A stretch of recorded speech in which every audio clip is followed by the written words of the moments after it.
be with you guys this morning. We're down in number a little bit. We got some different people out, sickness and different things. Bible says wherever 2 or 3 are gathered together, though, right? So there's more than 2 of us. So that's good. I was telling Bob and some people before church that my dad's building a garage, and by that I mean my dad and me. We're building a garage, I guess. Finally, after 40 some years, I figured out that, if I pay attention to what he's doing, I might learn something, which I have learned a lot this week. When I was a kid and helped my dad do stuff, I was just kind of in a hurry to get it done, so we'd go on and do something else, and never really paid much attention. And now I'm starting to realize that was pretty dumb, because now I don't know how to do anything. We walk into Lowe's, my Gail and I, Gail would go to Lowe's and shop around just as much as she'd go to Kohl's or something. I don't know, she likes gardening and all that stuff. And so we walk into Lowe's and she's like, oh, I love that smell, how the, Home Depot, all those stores have that certain smell to them. And to me, it just smells like inadequacy. That's like, I'm walking like, yeah, I can't do anything, But helping Dad this week, we've been working hard, but it's been good.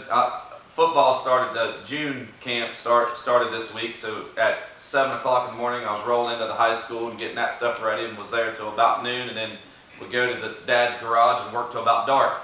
So it's been a long week, but a good week. And Dad, we have a good time working together. Dad gets, sometimes he has a tendency to get all, uptight about stuff, and then I'm the comedy relief, tell a joke, and Mom laughs, and then Dad just chuckles, and we move on. But it seems to work. But it was a good time, but I am tired today. I will admit that. I am tired, but thankful for the week that we've had. We're going to be in Genesis this morning. We're going to start in chapter 12, and Mike, said before church, it's amazing how that your sermons line up with the Sunday school lesson. And we're not really, this isn't going to be the Sunday school lesson at all, I don't think, Dan. But with me being back there with the teenagers, I lost track of even where we were. So this is just complete coincidence. It wasn't, wasn't trying to step on your toes, Dan. And I don't think I'm going to. I don't think this is, I looked at the lesson, I don't think this is going to have anything to do with it. I don't think. But I also want to say Happy Father's Day to all the fathers out there. It's like I said, we got to spend a good week with my dad. So, but again, it's funny how that, on Mother's Day, the world kind of stops, right? Because it should, because it's your mom and all. But on Father's Day, it's just kind of, it is what it is. Happy Father's Day, we move on with our life. But that's okay. So, this is good. Again, we're in Genesis. We're in chapter 12. We're kind of talking about, waiting on the Lord this morning, kind of being patient, maybe. It would be a way to look at it. But we are in Genesis chapter 12, starting with verse 1. It says this: Now the Lord had said to Abram, he hadn't changed Abram to Abraham yet, right? Still Abram at this point. So he says to Abram, get out of your country, from your family, and from your father's house, to a land that I will show you. Now if you look down into verse 4, about halfway through, about the end of that verse, it says, and Abram was 75 years old when he departed. Okay? So God's talking to a 75-year-old Abram and says, come on, man, get yourself together, get out of your father's basement, and let's get on with things. He's 75 years old, still living, and that's a little embarrassing, right?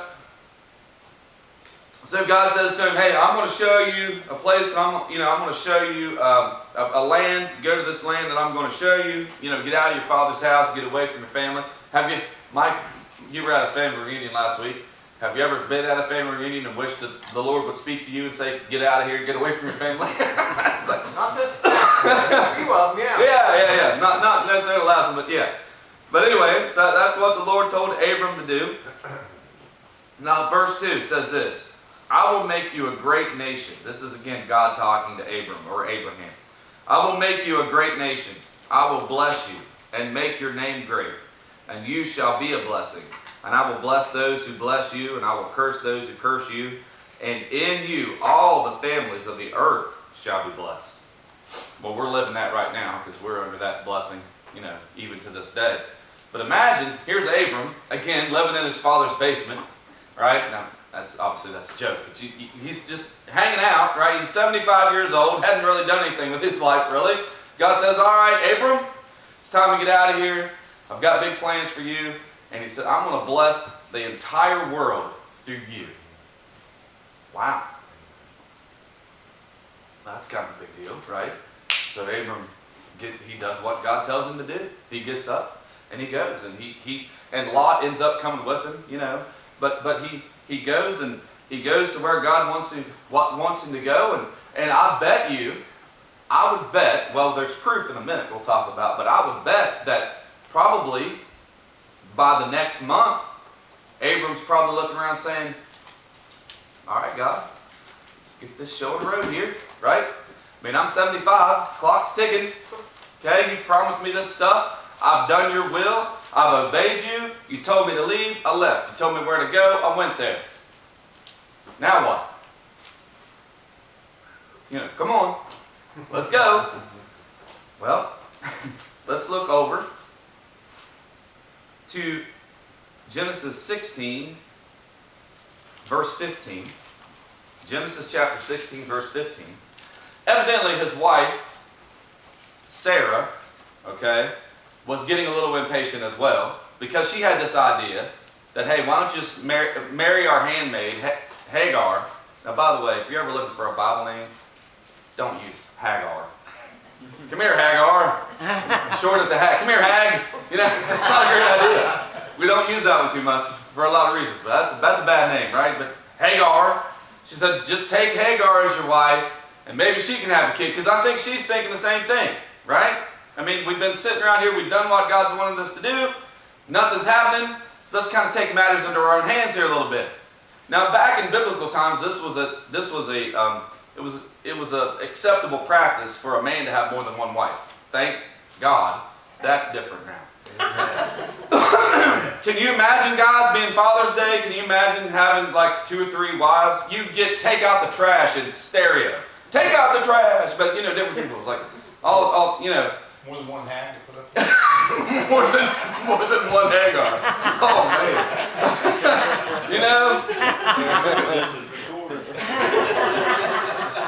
He's just kidding. But can you imagine that? Keeping up with one anniversary and one birthday is all I can do. I told you guys how I even do that. There's a secretary at Work County Schools that has the same birthday as Gail and the same anniversary. And without her, I'd be in trouble. Because I forget these things. I'm not good at that. I don't know when my birthday is sometimes. I just don't think about that stuff.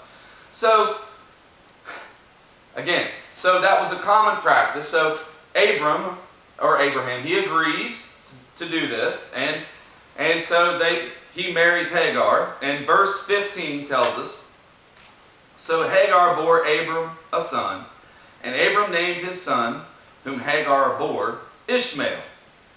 Abram was 86 years old when Hagar bore Ishmael to Abraham.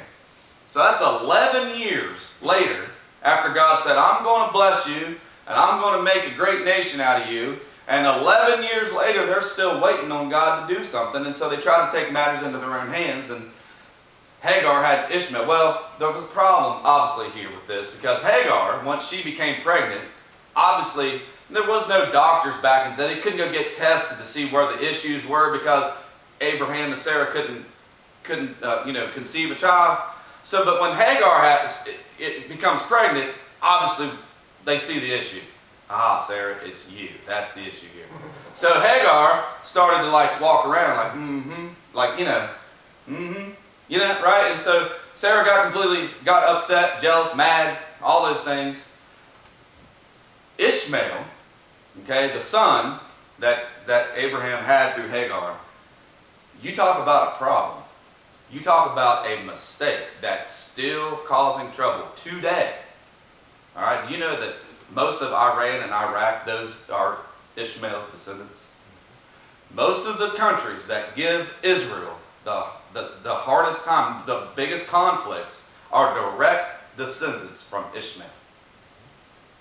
Wow. Sometimes when you take matters into your own hands and you don't wait on God, you can really mess things up, not just for them, but forever. You know, I mean, think about that. Just think about that. And that blows my mind. Every time I see something about the Middle East on the news, and I think, dang, going to Ishmael. You know, but so, because basically what happened is Hagar and Ishmael got, Abram finally, he's like, you know what, this is too much. I've got Sarah over here. She's just all the time. So I got Hagar and Ishmael, y'all got to hit the road. So they just kind of, you know, they left. And then Ishmael's descendants becomes Israel's enemies, okay? But he was 86 years old when this happened. 11 years later, God said, God shows up. Can you imagine, God, I'm going to make a great nation out of you. And then 11 years later, nothing, right? Nothing. And again, 86. God, we're kind of running out of time here.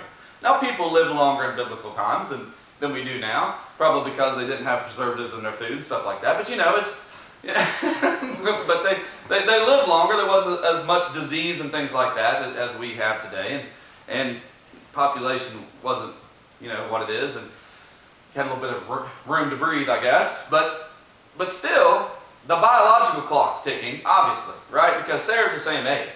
I mean, they're 85 together here. You know? I mean, I've heard once you get past 30, it's not, you know, clock's ticking, right? So, talk about faith, right? They had to have had moments of doubt. Obviously, they did, because with the whole Ishmael thing, okay? They're trying to wait. Abraham is noted for his faith. In the faith chapter, later on in the Bible, in the New Testament, in Hebrews 11, he's noted for his faith. So he had great faith, but he still had moments of doubt. He still had moments of trying to make things work out on his own. Okay? He still made his mistakes too. He was a man just like any of us. He was a person just like any of us.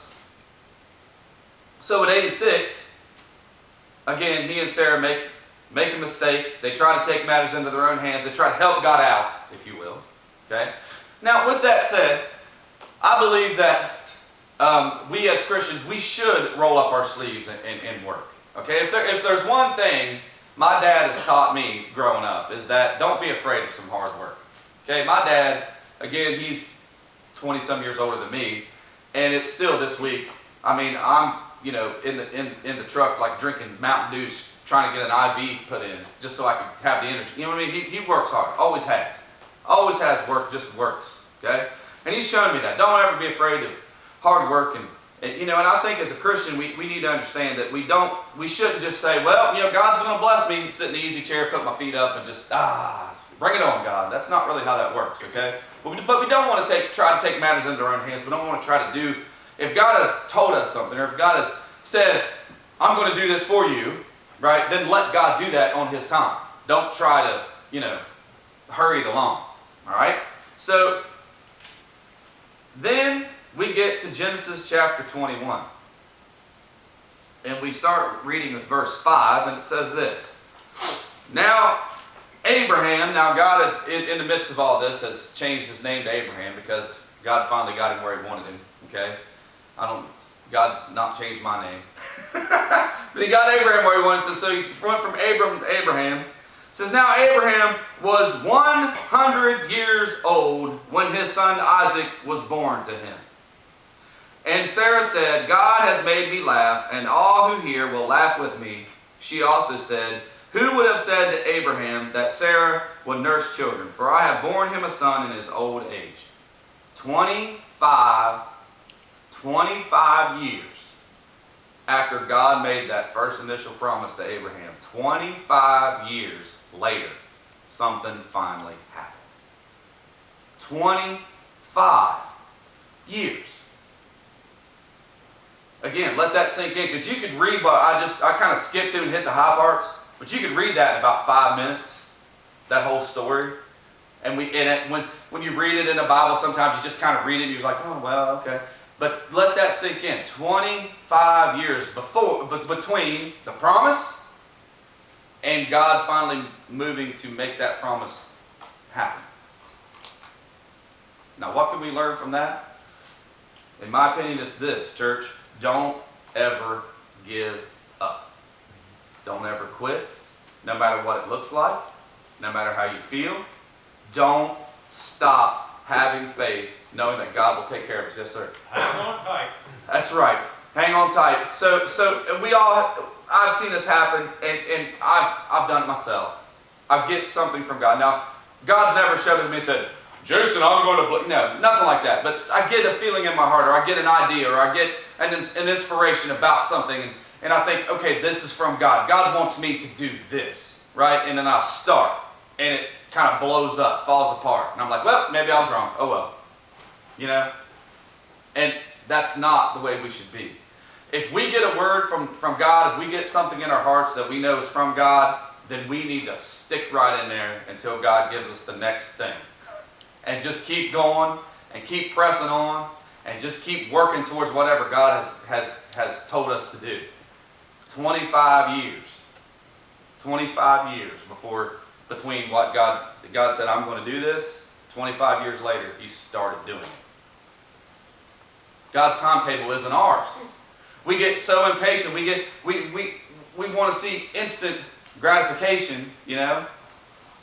And sometimes, as a teacher and a coach working with youth, I'm learning this too as you grow, or as I grow.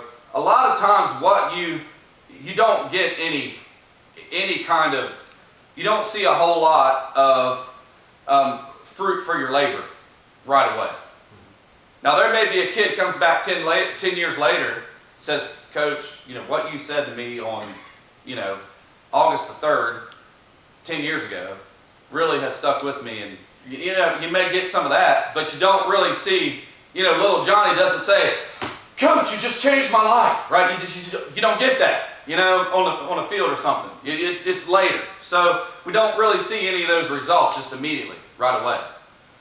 I think sometimes with the church, sometimes at Murphytown Baptist Church, we're doing the good. We're helping here. We're doing this. We're doing that. We're not really seeing a whole lot of immediate return. And sometimes we kind of get discouraged. Sometimes we kind of get down. Sometimes we kind of like, does this really matter? Are we really making a difference? Yes, we are.